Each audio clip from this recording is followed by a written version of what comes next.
तो किस स्वतंत्रता सेनानी को आंध्र प्रदेश का गांधी कहा जाता है? तो पोटी श्रीरामुलु को आंध्र प्रदेश का गांधी कहा जाता है। तो ऑप्शन नंबर ए हमारा बिल्कुल सही जवाब हो जाएगा। जय हिंद दोस्तों, आज मैं जीके का 70 क्वेश्चन लेकर के आया हूं। आने वाला सही प्रकार के कॉम्पिटिटिव एग्जाम के लिए इंपॉर्टेंट है, तो बने रहेगा वीडियो में। चले वीडियो को स्टार्ट करते हैं। इरावादी नदी किस देश से होकर गुजरती है? म्यांमार से होकर गुजरती है इरावादी नदी। तो सी ऑप्शन हमारा बिल्कुल सही जवाब हो जाएगा। अगला प्रश्न हो जाएगा हमारा, भारत का पहला महिला विश्वविद्यालय कहाँ स्थित है? तो पुणे में भारत का पहला महिला विश्वविद्यालय। चलिए अगला प्रश्न हो जाएगा हमारा, मोहिनीअट्टम किस राज्य का शास्त्रीय नृत्य है? तो केरल राज्य का शास्त्रीय नृत्य मोहिनीअट्टम है। तो ऑप्शन नंबर सी हमारा बिल्कुल सही जवाब हो जाएगा। तो अगला प्रश्न को देखेंगे हम लोग, माउंट एवरेस्ट की ऊंचाई कितनी है? तो माउंट एवरेस्ट की कुल ऊंचाई 8,848 किलोमीटर है। तो ए ऑप्शन हमारा बिल्कुल सही जवाब हो जाएगा, 8,848 मीटर है। तो चलिए नेक्स्ट प्रश्न हो जाएगा हमारा, वायुमंडल की परत जिसमें ओजोन गैस पाई जाती है। तो वायुमंडल की वह परत है जिसमें ओजोन गैस, स्ट्रेटोस्फियर है वायुमंडल की जिसमें ओजोन गैस पाई जाती है। तो बी ऑप्शन हमारा बिल्कुल सही जवाब हो जाएगा। तो चलिए क्वेश्चन नंबर 7 हो जाएगा हमारा, किस युद्ध को तीनों सम्राटों का युद्ध कहा जाता है? तो तीनों सम्राटों का युद्ध बक्सर का युद्ध को कहा जाता है। तो सी ऑप्शन हमारा बिल्कुल सही जवाब हो जाएगा। तो नेक्स्ट प्रश्न हो जाएगा हमारा, पाइथागोरस प्रमेय किस क्षेत्र से संबंधित है? तो गणित के क्षेत्र से संबंधित है पाइथागोरस प्रमेय। तो ऑप्शन नंबर बी हमारा बिल्कुल सही जवाब हो जाएगा, गणित के क्षेत्र से। अगला सवाल हो जाएगा, भारत में पहला परमाणु प्रशिक्षण कब और कहाँ हुआ था? 1974 पोखरण में हुआ था परमाणु प्रशिक्षण। तो ऑप्शन नंबर बी हमारा बिल्कुल सही जवाब हो जाएगा। अगला प्रश्न है, कौन सा राज्य पूर्व का स्कॉटलैंड कहलाता है? तो मेघालय पूर्व का स्कॉटलैंड कहलाता है। तो ऑप्शन नंबर ए हमारा बिल्कुल सही जवाब हो जाएगा। नेक्स्ट प्रश्न हो जाएगा हमारा, साइलेंट वैली राष्ट्रीय उद्यान कहाँ स्थित है? तो साइलेंट वैली राष्ट्रीय उद्यान केरल राज्य में स्थित है। तो ऑप्शन नंबर डी हमारा बिल्कुल सही जवाब है। अगला प्रश्न हो जाएगा हमारा, ओजोन परत का मुख्य कार्य क्या है? तो पराबैंगनी किरणों से रक्षा करना ओजोन परत का मुख्य कार्य है। तो बी ऑप्शन हमारा बिल्कुल सही जवाब हो जाएगा। तो चलिए नेक्स्ट प्रश्न हो जाएगा हमारा, भारत के किस राज्य को चाय का कटोरा कहा जाता है? तो भारत में असम राज्य को चाय का कटोरा कहा जाता है। तो ऑप्शन नंबर बी हमारा बिल्कुल सही जवाब हो जाएगा, असम राज्य को। नेक्स्ट प्रश्न हो जाएगा हमारा, INS विक्रांत का निर्माण कहाँ हुआ था? तो INS विक्रांत का निर्माण भारत में हुआ था। तो सी ऑप्शन हमारा बिल्कुल सही जवाब हो जाएगा। नेक्स्ट प्रश्न हो जाएगा हमारा, राष्ट्रीय गान जन गण मन पहली बार कब गाया गया था?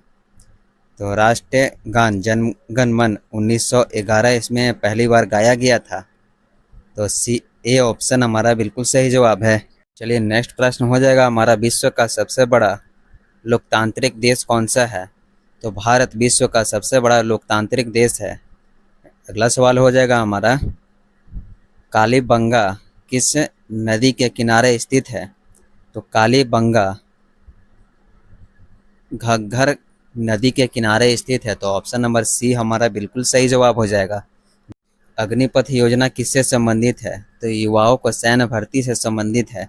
अगला प्रश्न है हमारा, ICMR का मुख्यालय कहाँ स्थित है? तो दिल्ली में स्थित है ICMR का मुख्यालय। बी ऑप्शन हमारा बिल्कुल सही जवाब हो जाएगा। नेक्स्ट सवाल हो जाएगा हमारा, एशिया खेल 2023 का आयोजन कहाँ हुआ? तो एशिया खेल 2023 का आयोजन हांगझोउ में हुआ था। तो ऑप्शन नंबर सी हमारा बिल्कुल सही जवाब है। अगला सवाल हो जाएगा हमारा, भारत का पहला सौर ऊर्जा से चलने वाला रेलवे स्टेशन कौन सा है? तो सौर ऊर्जा से चलने वाला रेलवे स्टेशन गुवाहाटी में है। तो ऑप्शन नंबर बी हमारा बिल्कुल सही जवाब हो जाएगा, जो कि वेरी वेरी इंपॉर्टेंट क्वेश्चन है, तो ध्यान में रखिएगा। चलिए अगला प्रश्न हो जाएगा हमारा, भारतीय सेना में COAS किससे कहते हैं? तो चीफ ऑफ आर्मी स्टाफ को कहते हैं। तो ऑप्शन नंबर बी हमारा बिल्कुल सही जवाब है। अगला सवाल है, बायोडायवर्सिटी शब्द का क्या अर्थ है? तो बायोडायवर्सिटी शब्द का अर्थ इनमें से हो जाएगा जैविक विविधता, तो ऑप्शन नंबर सी हमारा बिल्कुल सही जवाब हो जाएगा, जैविक विविधता। नेक्स्ट सवाल हो जाएगा हमारा, विश्व स्वास्थ्य संगठन WHO की स्थापना कब हुई थी?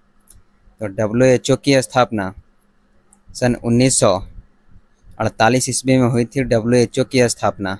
ऑप्शन नंबर बी हमारा बिल्कुल सही जवाब हो जाएगा। नीति आयोग की स्थापना किस वर्ष हुआ था? तो नीति आयोग की स्थापना 2015 ईस्वी में हुआ था, तो सी ऑप्शन बिल्कुल सही जवाब है। अगला सवाल है हमारा, हर घर जल योजना किस मंत्रालय के अधीन है? तो हर घर जल योजना जल शक्ति मंत्रालय के अधीन है, तो ऑप्शन नंबर सी हमारा बिल्कुल सही जवाब हो जाएगा। अगला सवाल हो जाएगा हमारा, भारत में केंद्रीय सतर्कता आयोग की स्थापना कब हुई थी? तो सन 1964 ईस्वी में हुआ था केंद्रीय सतर्कता आयोग की स्थापना, तो बी ऑप्शन हमारा बिल्कुल सही जवाब हो जाएगा। अगला सवाल है, भोजपुर में स्थित विशाल शिवलिंग किसने बनवाया था?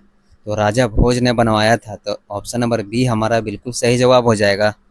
नेक्स्ट प्रश्न हो जाएगा हमारा, किस भारतीय राज्य को ब्लैक राइस के लिए जाना जाता है? तो मणिपुर को ब्लैक राइस के लिए जाना जाता है, तो बी ऑप्शन हमारा बिल्कुल सही जवाब है। बने रहेगा वीडियो में। चलिए अगला प्रश्न हो जाएगा हमारा, राष्ट्रीय आय की गणना किस विधि से की जाती है? तो उपयुक्त सभी विधि से, उत्पादन विधि से, व्यय विधि से, आय विधि से की जाती है राष्ट्रीय आय की गणना, तो ऑप्शन नंबर डी हमारा बिल्कुल सही जवाब हो जाएगा। अगर हमारा वीडियो आपको अच्छा लगे तो वीडियो को लाइक और चैनल को सब्सक्राइब कीजिएगा। नेक्स्ट प्रश्न हो जाएगा, किस मुगल सम्राट ने तानसेन को अपने दरबार में शामिल किया था? तो अकबर ने तानसेन को अपने दरबार में शामिल किया था। तो चलिए नेक्स्ट प्रश्न हो जाएगा, फार्मूला 1 रेस भारत में पहली बार किस वर्ष आयोजित हुआ था? तो 2011 ईस्वी में आयोजित हुआ था फार्मूला 1 रेस, तो बी ऑप्शन हमारा बिल्कुल सही जवाब है। जय जवान जय किसान का नारा किसने दिया? लाल बहादुर शास्त्री ने जय जवान जय किसान का नारा दिया था, तो बी ऑप्शन हमारा बिल्कुल सही जवाब हो जाएगा।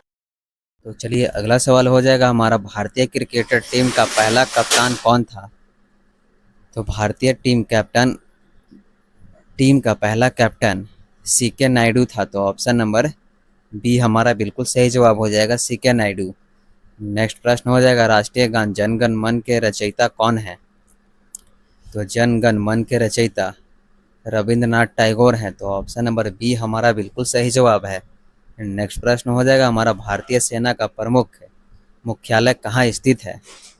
तो नई दिल्ली में स्थित है भारतीय सेना का प्रमुख मुख्यालय, तो ए ऑप्शन हमारा बिल्कुल सही जवाब हो जाएगा, नई दिल्ली में। तो इनकलाब जिंदाबाद का नारा किसने दिया था? तो इनकलाब जिंदाबाद का नारा भगत सिंह ने दिया था, तो ऑप्शन नंबर ए हमारा बिल्कुल सही जवाब हो जाएगा। चलिए अगला सवाल हो जाएगा हमारा, रुपए का प्रतीक चिन्ह किसने डिजाइन किया था? तो रुपए का प्रतीक चिन्ह को डी उदय कुमार ने डिजाइन किया था, तो ए ऑप्शन हमारा बिल्कुल सही जवाब हो जाएगा, डी उदय कुमार ने। नेक्स्ट प्रश्न हो जाएगा, भारत में पहला IIT कहाँ स्थापित हुआ? तो खड़गपुर में स्थापित किया गया था पहला IIT को, तो ऑप्शन नंबर सी हमारा बिल्कुल सही जवाब हो जाएगा। नेक्स्ट सवाल हो जाएगा हमारा, न्यायपालिका किस अनुच्छेद के अंतर्गत स्वतंत्र होते हैं? तो न्यायपालिका अनुच्छेद 50 के अंतर्गत स्वतंत्र होते हैं, तो ऑप्शन नंबर बी हमारा बिल्कुल सही जवाब हो जाएगा। नेक्स्ट प्रश्न हो जाएगा हमारा, मेघदूत महाकाव्य किसने लिखा? तो मेघदूत महाकाव्य को कालिदास ने लिखा था, तो ऑप्शन नंबर बी हमारा बिल्कुल सही जवाब हो जाएगा। तो चलिए अगला प्रश्न हो जाएगा हमारा, भारत में GST किस वर्ष लागू हुआ था? तो 2017 ईस्वी में भारत में GST लागू हुआ था, सी ऑप्शन बिल्कुल सही जवाब है। अगला प्रश्न हो जाएगा हमारा, भारत में न्यायपालिका की स्वतंत्रता किस प्रकार का सुनिश्चित की गई है? तो न्यायपालिका की स्वतंत्रता संविधान द्वारा सुनिश्चित की गई है, तो ए ऑप्शन बिल्कुल सही जवाब है, संविधान के द्वारा। अगला सवाल हो जाएगा हमारा, भारत में किस वर्ष योजना आयोग को समाप्त किया गया था? तो योजना आयोग 2015 ईस्वी में समाप्त किया गया था, तो ऑप्शन नंबर सी हमारा बिल्कुल सही जवाब हो जाएगा, 2015 ईस्वी में। तो चलिए नेक्स्ट प्रश्न हो जाएगा हमारा, दीनदयाल अंत्योदय योजना किससे संबंधित है? तो दीनदयाल अंत्योदय योजना गरीबी उन्मूलन से संबंधित है। तो ऑप्शन नंबर सी हमारा बिल्कुल सही जवाब है। तो चलिए अगला प्रश्न हो जाएगा हमारा, शांति निकेतन की स्थापना किसने की थी? तो रविंद्रनाथ टैगोर के द्वारा किया गया था शांति निकेतन की स्थापना। तो ऑप्शन नंबर सी हमारा बिल्कुल सही जवाब है। नेक्स्ट प्रश्न हो जाएगा हमारा, भारत में कितने प्रकार के जलवायु पाए जाते हैं? तो 6 प्रकार के जलवायु पाए जाते हैं भारत में। तो ऑप्शन नंबर सी हमारा बिल्कुल सही जवाब है। अगला प्रश्न को देखेंगे हम लोग, यूनेस्को द्वारा घोषित भारत की पहले विश्व धरोहर स्थल कौन सी है? तो भारत के पहले विश्व धरोहर अजंता की गुफाएं हैं। तो ऑप्शन नंबर बी हमारा बिल्कुल सही जवाब हो जाएगा। नेक्स्ट प्रश्न हो जाएगा हमारा, ऑपरेशन फ्लड किससे संबंधित है? तो ऑपरेशन फ्लड दूध उत्पादन से संबंधित है ऑपरेशन फ्लड। तो ऑप्शन नंबर बी हमारा बिल्कुल सही जवाब है। तो चलिए नेक्स्ट प्रश्न हो जाएगा हमारा, भारत में सबसे बड़ा राष्ट्रीय उद्यान कौन सा है? तो हेमिस राष्ट्रीय उद्यान भारत में सबसे बड़ा राष्ट्रीय उद्यान है। तो ए ऑप्शन हमारा बिल्कुल सही जवाब है। पोलियो किस प्रकार का रोग है? तो पोलियो विषाणु जनित रोग है। तो ऑप्शन नंबर बी हमारा बिल्कुल सही जवाब हो जाएगा। नेक्स्ट प्रश्न है, अंत्योदय योजना का उद्देश्य क्या है? तो अंत्योदय योजना का उद्देश्य गरीबी को खत्म करना है। तो बी ऑप्शन बिल्कुल सही जवाब है।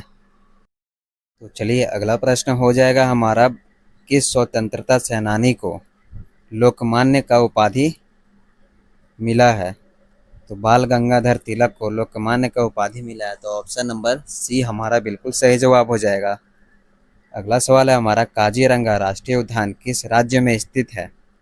तो असम राज्य में स्थित है काजीरंगा राष्ट्रीय उद्यान। बी ऑप्शन हमारा बिल्कुल सही जवाब हो जाएगा। नेक्स्ट सवाल है, मिनी ट्रेल किससे संबंधित है?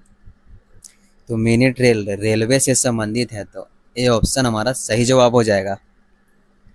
नेक्स्ट प्रश्न हो जाएगा हमारा, भारत के किस राज्य को पूर्वोत्तर का द्वार कहा जाता है? तो असम राज्य को पूर्वोत्तर का द्वार कहा जाता है। तो ऑप्शन नंबर ए हमारा बिल्कुल सही जवाब है। चलिए अगला प्रश्न हो जाएगा हमारा, आरटीआई अधिनियम किस वर्ष लागू किया गया था? तो 2005 ईस्वी में आरटीआई लागू हुआ था। तो सी ऑप्शन बिल्कुल सही जवाब हो जाएगा। नेक्स्ट प्रश्न है, गिर वन्यजीव अभयारण्य किसके लिए प्रसिद्ध है? तो एशियाई शेर के लिए प्रसिद्ध है गिर वन्यजीव अभयारण्य। तो ऑप्शन नंबर सी बिल्कुल सही जवाब हो जाएगा। अगला सवाल है, राष्ट्रीय ग्रामीण स्वास्थ्य मिशन कब शुरू किया गया था? तो 2005 ईस्वी में शुरू किया गया था राष्ट्रीय। तो अगला प्रश्न हो जाएगा हमारा, डिजिटल इंडिया कार्यक्रम किस वर्ष शुरू हुआ था? तो 2015 ईस्वी में शुरू हुआ था डिजिटल इंडिया कार्यक्रम। तो ऑप्शन नंबर सी हमारा बिल्कुल सही जवाब है। अगला प्रश्न हो जाएगा, फुल फॉर्म BRC का? तो Bhabha atomic research centre BARC का होता है फुल फॉर्म। तो बी ऑप्शन बिल्कुल सही जवाब है।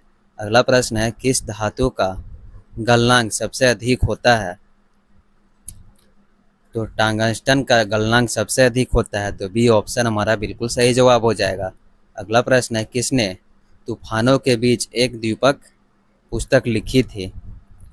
तो एक द्वीपक पुस्तक डॉक्टर APJ अब्दुल कलाम ने लिखी थी। तो बी ऑप्शन हमारा बिल्कुल सही जवाब हो जाएगा। अगला प्रश्न है, दुधवा नेशनल पार्क किस राज्य में स्थित है? तो दुधवा नेशनल पार्क उत्तर प्रदेश राज्य में स्थित है। तो सी ऑप्शन हमारा बिल्कुल सही जवाब हो जाएगा। अगला प्रश्न है हमारा, भारत का पहला कंप्यूटर किस वर्ष आया था? तो भारत का पहला कंप्यूटर सन 1951 ईस्वी में आया था। तो ऑप्शन नंबर बी हमारा बिल्कुल सही जवाब हो जाएगा। नेक्स्ट प्रश्न हो जाएगा हमारा, सुभाष चंद्र बोस का प्रसिद्ध नारा क्या था? तो सुभाष चंद्र बोस का प्रसिद्ध नारा, तुम मुझे खून दो मैं तुम्हें आज़ादी दूंगा। तो ये क्वेश्चन बहुत ही इंपॉर्टेंट है, तो याद रखिएगा। चलिए नेक्स्ट प्रश्न हो जाएगा हमारा, मलिक मोहम्मद जैसी द्वारा रचित प्रसिद्ध ग्रंथ कौन सा था? तो मलिक मोहम्मद जैसी द्वारा पद्मावत था। तो ऑप्शन नंबर ए हमारा बिल्कुल सही जवाब हो जाएगा, पद्मावत। अगला सवाल हो जाएगा हमारा, चंबल नदी किसकी सहायक है? तो यमुना नदी का सहायक नदी चंबल नदी है। तो ऑप्शन नंबर ए हमारा बिल्कुल सही जवाब है। अगला सवाल हो जाएगा हमारा, किस भारतीय वैज्ञानिक ने पहला परमाणु रिएक्टर तैयार किया? तो होमी भाभा ने पहला परमाणु रिएक्टर को तैयार किया था। तो ए ऑप्शन हमारा बिल्कुल सही जवाब है। अगला प्रश्न हो जाएगा हमारा, पॉस एक्ट भारत में किस वर्ष पारित हुआ था? तो नेशनल पॉस एक्ट भारत में सन 1972 ईस्वी में पारित हुआ था। तो ऑप्शन नंबर बी हमारा बिल्कुल सही जवाब हो जाएगा, 1972 ईस्वी में। अगला सवाल हो जाएगा हमारा, भारत का पहला महिला आईपीएस अधिकारी कौन थी? तो भारत के पहला महिला आईपीएस अधिकारी किरण बेदी थी। सी ऑप्शन हमारा बिल्कुल सही जवाब हो जाएगा, किरण बेदी। नेक्स्ट प्रश्न हो जाएगा हमारा, भारत में राष्ट्रीय आय की गणना कौन करता है?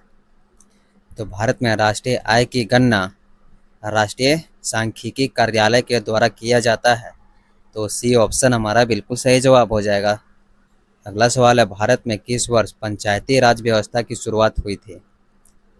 तो पंचायती राज व्यवस्था की शुरुआत सन 1959 ईस्वी में हुआ था। तो बी ऑप्शन हमारा बिल्कुल सही जवाब हो जाएगा, 1959 ईस्वी में। अगला सवाल है, सालारंजक संग्रहालय कहाँ स्थित है? तो हैदराबाद में स्थित है साला रंजक संग्रहालय। तो ऑप्शन नंबर बी हमारा बिल्कुल सही जवाब है। अगला सवाल हो जाएगा हमारा, जो कि बहुत ही इंपॉर्टेंट है, विश्व जनसंख्या दिवस कब मनाया जाता है? तो